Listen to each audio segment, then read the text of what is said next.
prennent la moindre respectabilité de ceux qui sont victimes de ce type d'attaque.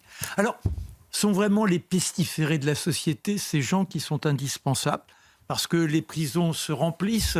Aujourd'hui, dans une cellule d'une maison d'arrêt, ils sont 5 ou 6, et vous avez un surveillant pour 100 détenus. Et imaginez la force de caractère qu'il faut avoir.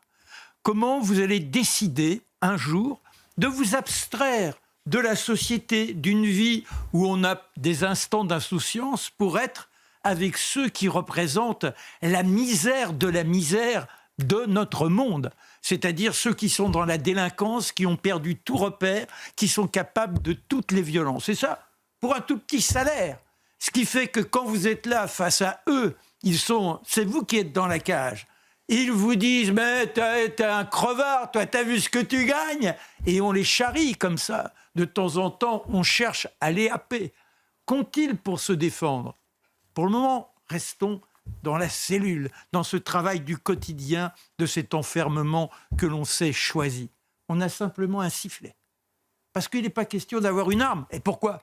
Parce que l'un des prisonniers pourrait prendre l'arme et la retourner contre ceux qui sont là pour faire respecter l'ordre. Alors simplement, vous avez votre sifflet, et si vous êtes agrippé, eh bien à vous de souffler, et que les collègues là-haut, sur le point de surveillance, s'aperçoivent, et là, eh bien vous n'avez plus qu'à compter les secondes en espérant qu'ils seront arrivés avant que le pire ne vous élimine de la société. Comment on devient maton, comme on dit ? C'est pas beau comme mot, maton. Tout de suite, on sent le mépris. Un policier n'est pas toujours aimé, mais bon, il est de la police. Là, il est maton. Il est celui qui se retrouve avec ces personnages infréquentables. Il faut qu'il soit vraiment moins que rien. Alors, la formation actuellement, il faut avoir le brevet élémentaire. Et là, vous passez un concours avec des épreuves écrites, votre dictée, quelques petits éléments de connaissance. On vérifie que vous êtes capable de courir, votre capacité physique à l'action. Et puis, si vous êtes parmi les retenus, il y a un entretien. Et là, ce sera une formation de 8 mois à Agen, à l'École nationale d'administration pénitentiaire. Là, on vous forme à la psychologie, on vous forme à l'art du combat, on vous forme au tir. Donc, tous les éléments qui sont théoriquement indispensables. Et puis après, eh bien voilà. Vous vous retrouvez dans ces murs. Tous les jours, quand vous quittez votre famille, c'est pour aller vous retrouver derrière les barreaux. Vous avez beau être celui qui détient les clés. Il y a ce que j'ai évoqué tout à l'heure, ces provocations, et puis ce sentiment qu'à tout moment, vous êtes dans la fragilité. Il n'y a que dans les miradors où vous avez les armes. Bah oui, parce qu'on a déjà vu des prisonniers s'échapper dans des conditions, des attaques à la roquette. On a vu ceux qui s'envolaient par des hélicoptères. Et puis, il y a également ceux qui sont devant la porte d'entrée qui ont une arme. Le reste, c'est donc le sifflet. Et parmi ces gens, on leur demande s'ils veulent être volontaires éventuellement pour assurer les déplacements. Alors, les déplacements, c'est l'hôpital. Les déplacements, c'est aussi aller au tribunal. C'est éventuellement d'une prison à l'autre. Et là, vous entrez dans l'ESP. L'ESP... L'ELSP, équipe locale de sécurité pénitentiaire. Voilà, il y a 9 équipes comme ça. Ceux qui ont le droit de sortir.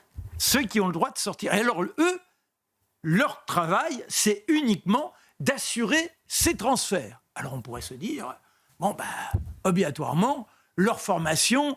elle est d'une exigence énorme. Oui, c'est une belle formation avec de l'exigence, mais elle est rapide. 3 semaines. Alors, il y a les sports de combat. Il faut être capable de ceinturer, c'est le gars qui vous saute dessus.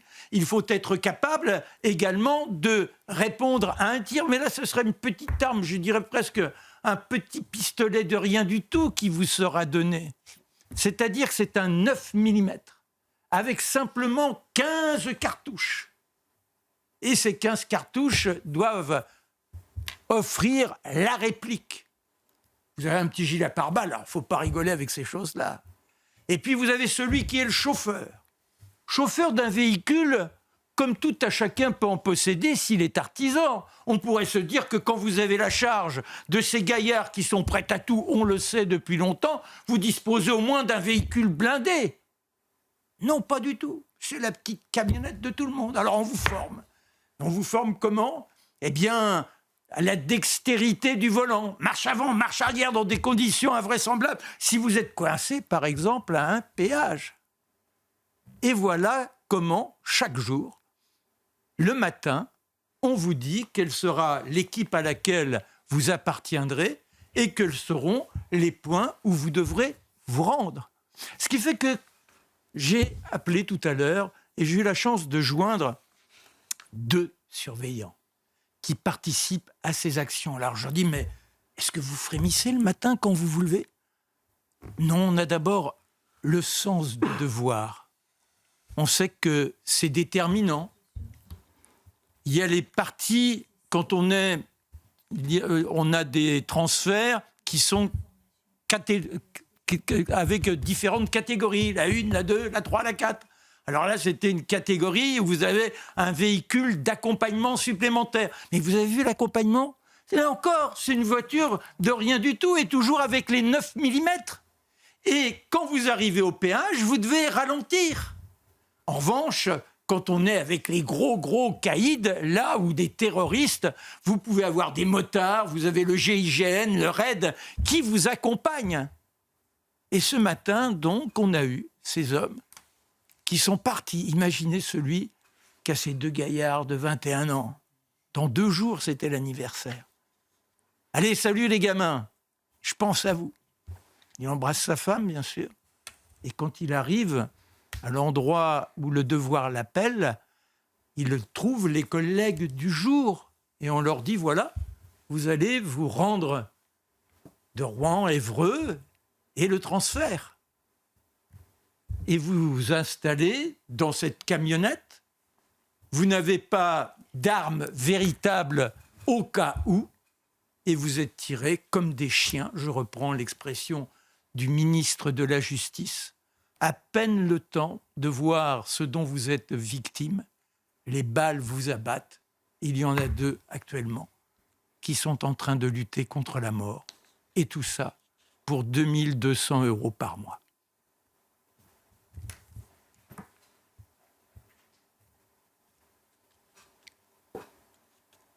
Pardon, Charlotte, je laisse continuer.